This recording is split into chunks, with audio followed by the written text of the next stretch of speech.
I was doom scrolling my way through social media, you know, the thing that we all know is terrible for us.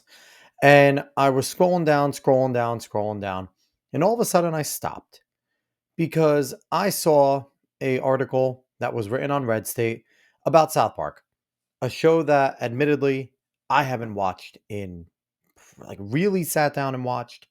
Gotta say, it's almost a decade that I've like truly sat down and watched it.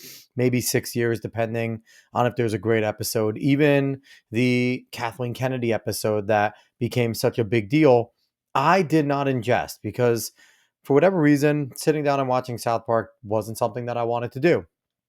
But I have incredible memories of watching that show. Just when it started and all the seasons that I went through and sitting down with friends. So when I saw this article and it was titled something about maybe South Park should come to an end, and it was by Red State, which is a known conservative publication, right away in my head, I was thinking, oh, this is just like conservatives, right? This season on South Park has been very targeted at going after Trump. And they've made it a point to bellyache about it, whine about it. And I'm looking at this going, this is why we always lose the culture war, right? We can't take a joke when they start going after someone. We want to, pull it off as well. So just with curiosity, I clicked on it. And in my head, I was going, I'm going to read this. I'm going to make a video on it. And the video was going to be pretty scathing towards the fact that, us as conservatives need to lighten up, need to be better about this stuff. But then I read it and I want to go over it with you because I actually think it had some good points. So let's go right into it. So the title of this one is I think it's time for South Park to end. Sincerely, a South Park fan, and it's written by Brandon Morris. Now, granted, I've heard of Brandon Morris. I don't know much about Brandon, but I've heard of him. I've seen him pop up on my timelines. So let's go over and see what he has to say. I've been watching South Park since I was a little kid, sneaking VHS cassettes of recorded episodes behind my parents' backs, which I do have to say, fortunately for me, I didn't have to do. My parents were very much of the you can watch this stuff, but if you repeat it outside the house, you do it inappropriate, we find out there's going to be a consequence. There's going to be hell to pay. So I was fortunate in that sense. Even as I grew up, the show grew on me. Jokes that I didn't fully understand revealed themselves as highly intelligent and insightful commentary, despite being dressed in fart gags and curse words.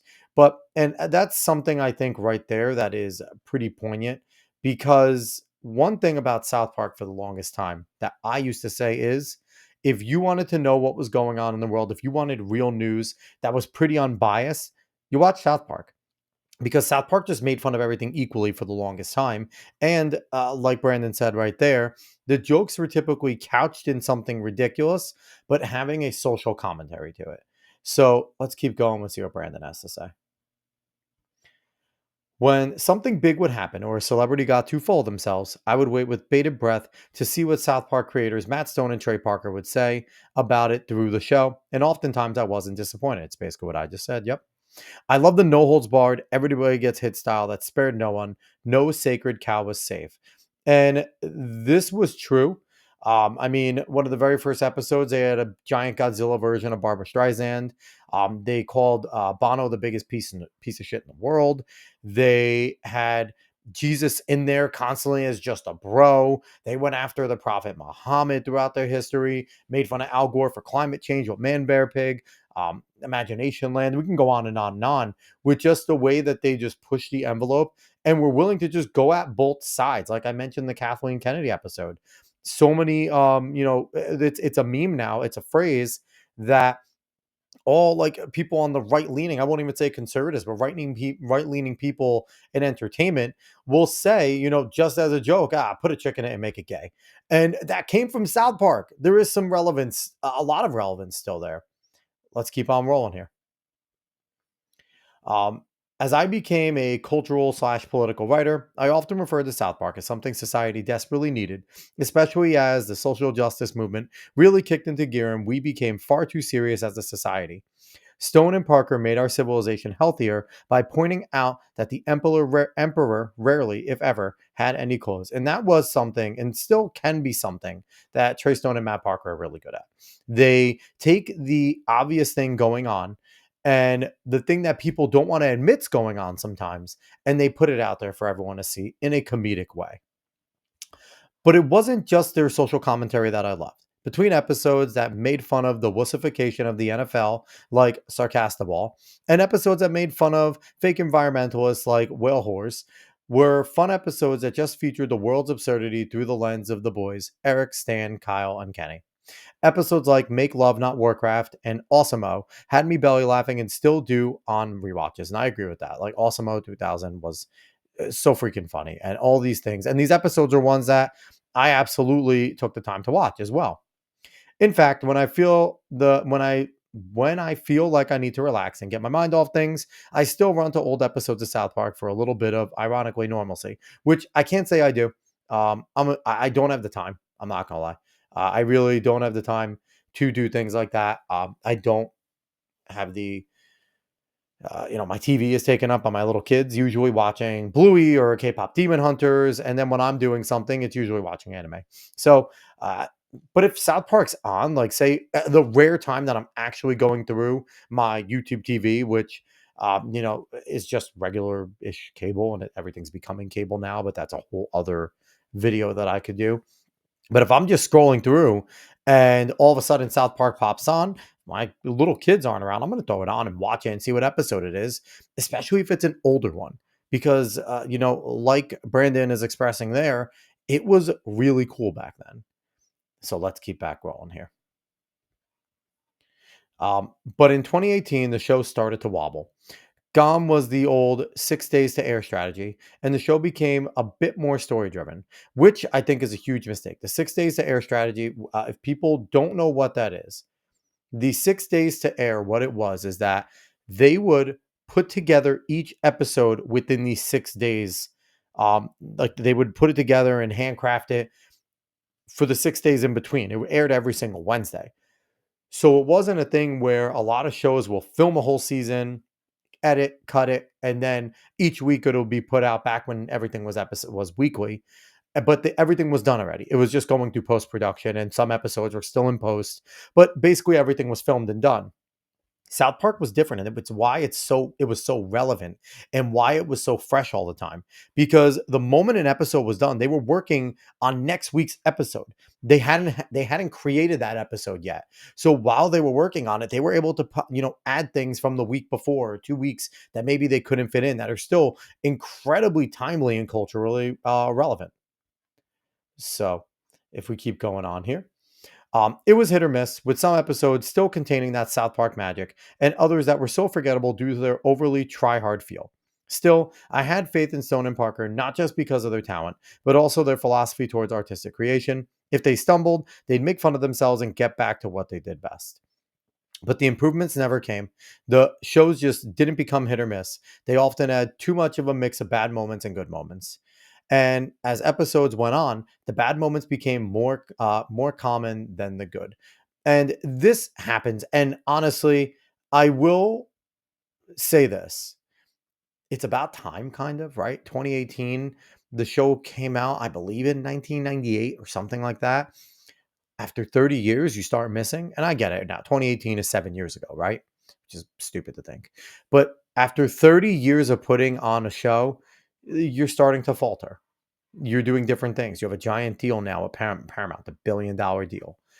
And, obviously they do things outside of that. The Book of Mormon is one of the biggest plays of all time. I saw it. You can't stop laughing when you see it.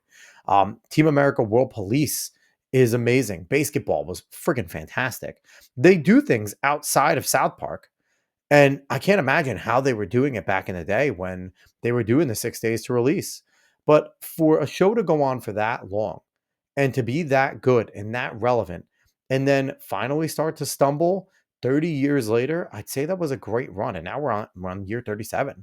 So it's pretty crazy to see how long they've been doing it for.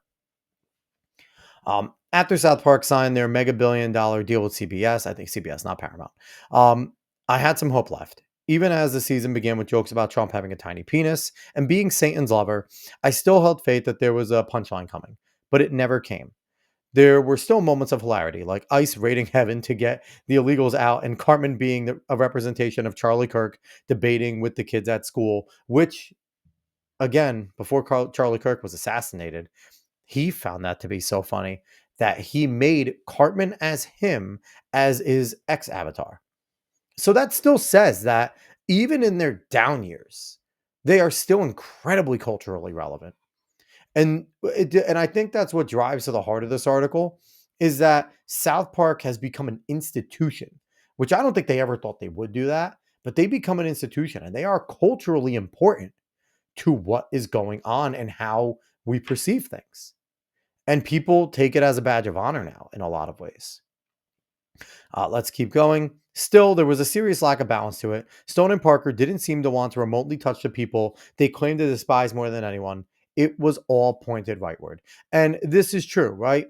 This has been a criticism that I have seen lobbied. I saw lobbied during the 4 years of Biden that South Park was not punching left. And Biden was so easy to punch at, right? Maybe let's give him the benefit of the doubt. Maybe they looked at Joe Biden and it was like, he's too easy. It's too easy to make fun of him, right? The jokes write themselves. SNL wasn't doing it. No one was doing it. But man, Kamala, you kidding me? The word salad that she would produce all the time? God, that's an easy one right there. I mean, you could have easily made Biden a Weekend at Bernie's parody, right? Where it was a reoccurring Weekend at Bernie's thing. That would have still been funny with Jill and Kamala kind of dragging his dumb ass around. And every time Kamala goes to speak, it just sounds like a foreign language. Like they could have picked a different foreign language every time Kamala spoke. And that would have been probably really funny. But they chose never to really go at Biden, Kamala, anyone on the left. And again, all on the right. And I was talking to David today, and he pointed out that back during the first term, they already did make fun of Trump, but they did it in such a good way. They did it with Mr. Garrison as the Trump analogy and basically saying F them all when it coming to like having to work with people. So they already did this and they did it in a smart and good way. And it just seems like they said, it's all punching to one side currently. And when they had the opportunity to make fun of the left outside, the people will point to Kathleen Kennedy and stuff like that. And I get it. I get it. It's not like they weren't doing it culturally at times, but in terms of like politically, we never saw it against Biden at all. I don't remember seeing it against Bush really. They maybe had some jabs at him, but I don't know how heavily they were to Bush. Maybe that's just my memories, but they didn't go crazy against Bush, I don't believe. They didn't go at Obama. They went after Trump and they didn't go after Biden. Now they're back to going after Trump. So it's kind of, they're showing their cards. And they've always been fairly liberal.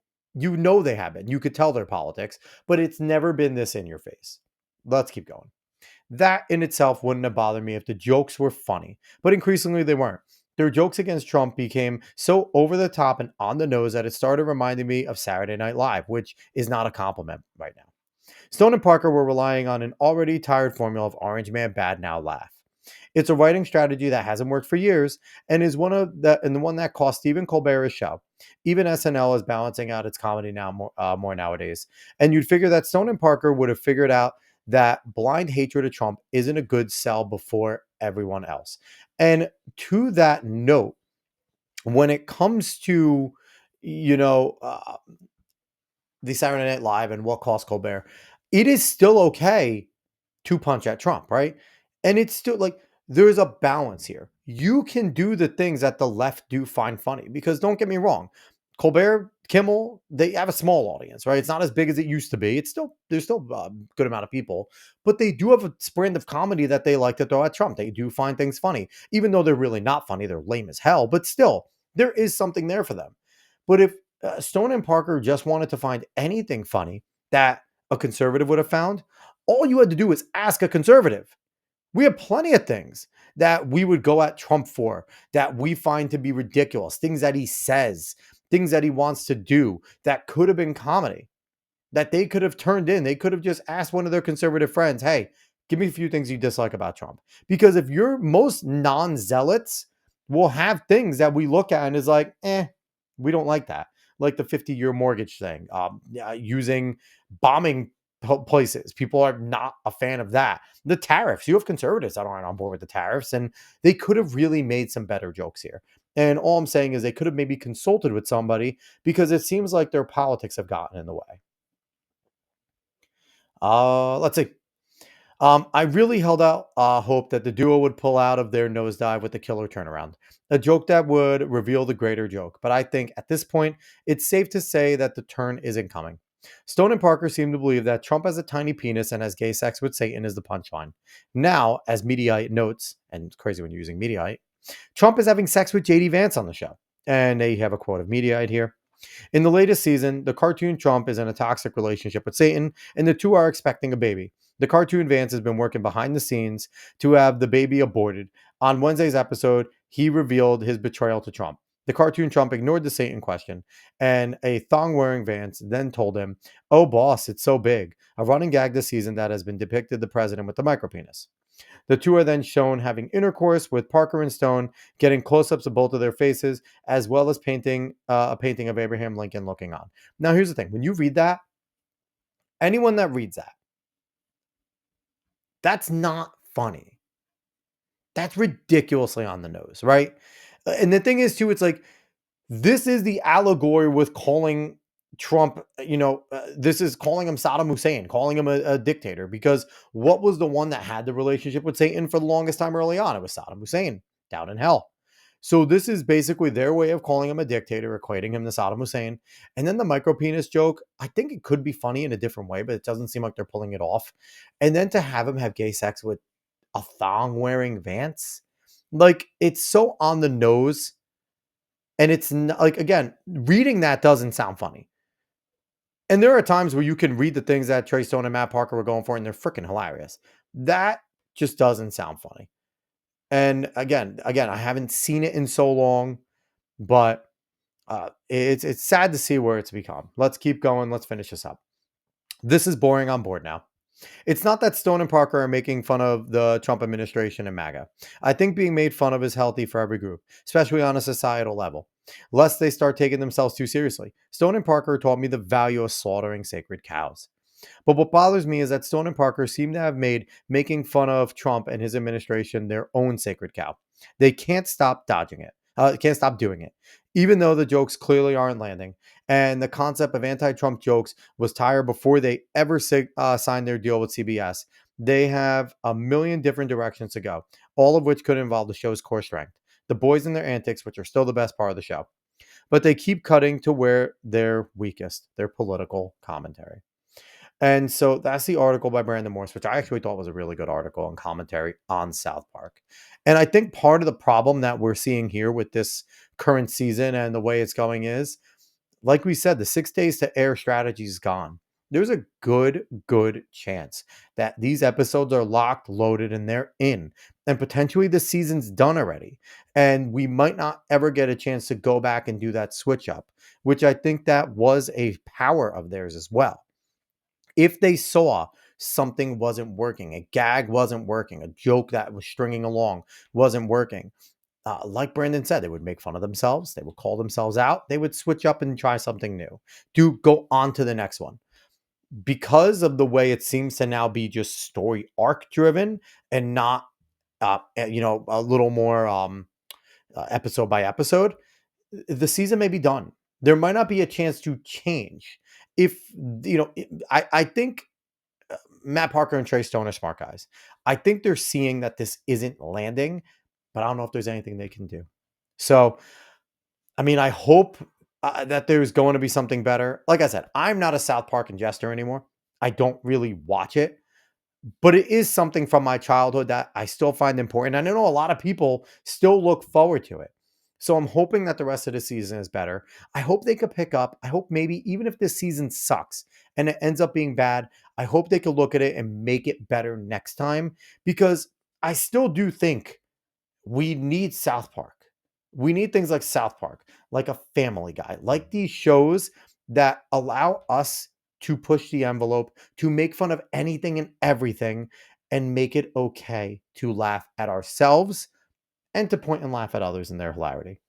So I thank everyone for watching this video. I appreciate it if you watched us this far. please make sure wherever you're watching, you give us a like, share, follow, subscribe, all that good stuff. Leave a comment if you like this or if you hated it. Tell me what you thought about it.